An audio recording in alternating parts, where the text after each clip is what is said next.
Hi everyone.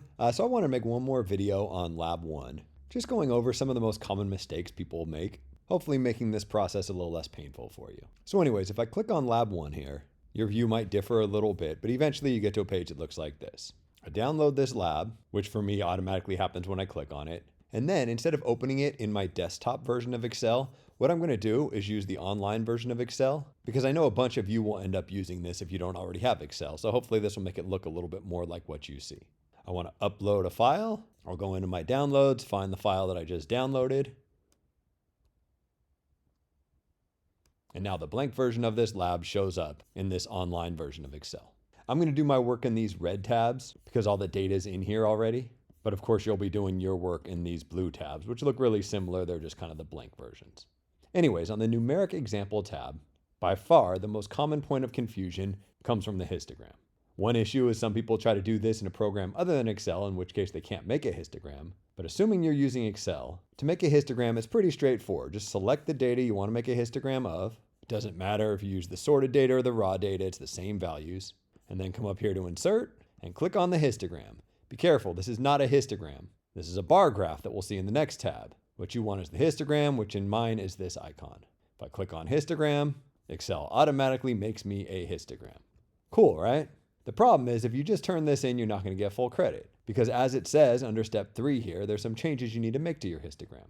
Most of it, like changing chart title into the title of your chart, is all pretty straightforward, and I'll leave that for you. But the thing that tends to confuse students the most is changing the bins of your histogram so that they start and end at nice round numbers.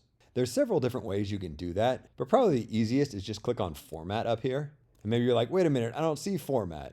Right, if you click off your chart, that format thing will disappear. But if you click back on your chart somewhere, then under this chart option here, you'll be able to see format. Click on format and it'll let you change all sorts of aspects of your histogram.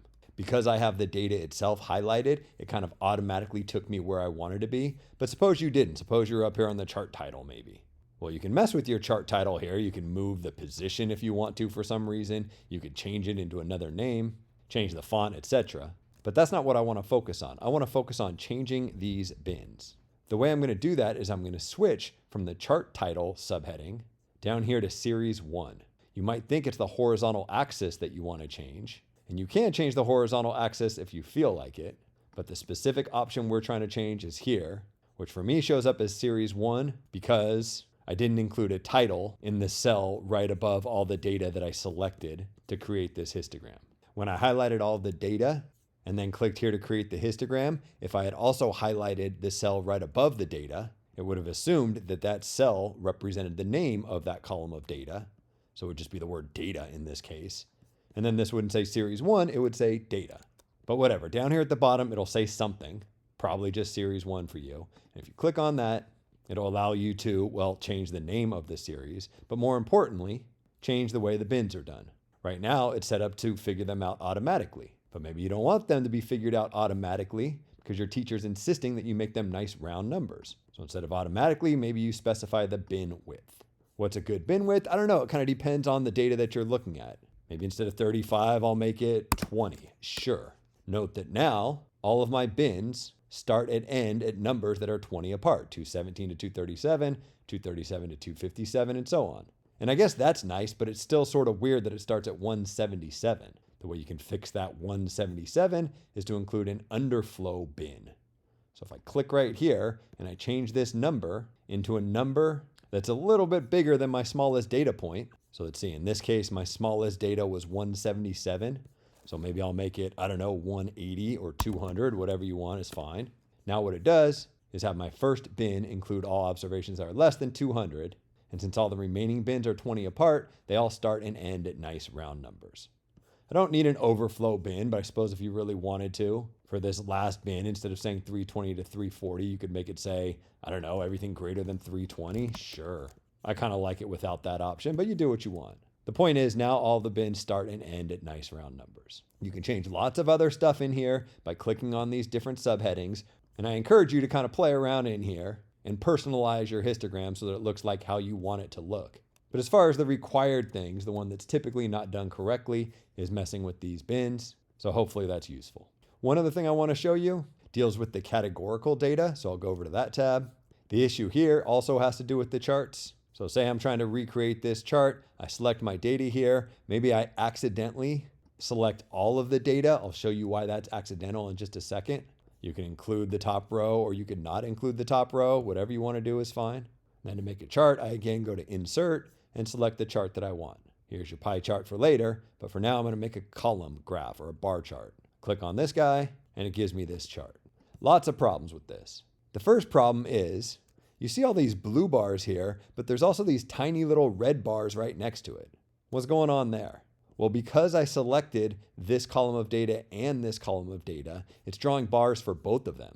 So like under TV movie here, this blue bar has a height of 12, but the tiny little red bar right next to it has a height of 27% or 0.27. That doesn't make any sense. I don't want both the blue and the red bars. I want one or the other. Lots of ways you can fix this. Probably the easiest is just to click on one of them. I clicked on the blue ones because the red ones are so small they're hard to click on, and hit delete. Now my bar chart is only graphing the numbers in this column, not the numbers in this column. And you're like, but wait, I don't want that. It's weird to have your bar chart track the relative frequency. I want it to track the frequency. I don't want percentages over here. I want numbers. No problem. All you have to do is grab this column, click and hold, move it over one, and now instead of graphing the relative frequency numbers, it graphs the frequency numbers. Note that the title still says relative frequency. That's because this cell is highlighted. But if I scoot this over one, it'll change to frequency. I probably don't want it to say frequency, so I can click on where it says frequency here, double click, I guess, and adjust the chart title however I want. Okay, that's a little bit better, but it's still weird that my data includes this total, right? If you look at the example that I made for you, it doesn't include total. And if you think about your bar graph, it doesn't really make sense to have a bar representing the total. What's going on there? Well, if you click on that bar, it again takes me back to the data that I used to create this thing. And the reason it includes this total bar is because I highlighted this row that says total and 44. If you don't want that, just change it so that those aren't highlighted anymore. You can remake it, or you can kind of grab the corner and just slide it up a little bit. Do the same thing over here. And now it creates the chart just based on this information. Probably some other stuff you want to change on this. For one, it's weird that it says frequency here and here. I'd probably get rid of that one. I'd change this chart title. I'd format all sorts of stuff here to just kind of personalize things. But I'll leave that up to your discretion. The common mistake that I wanted to show you how to fix was including both frequency and relative frequency, choose one or the other, and or including this total row. Hope that's helpful. I'll end this video here.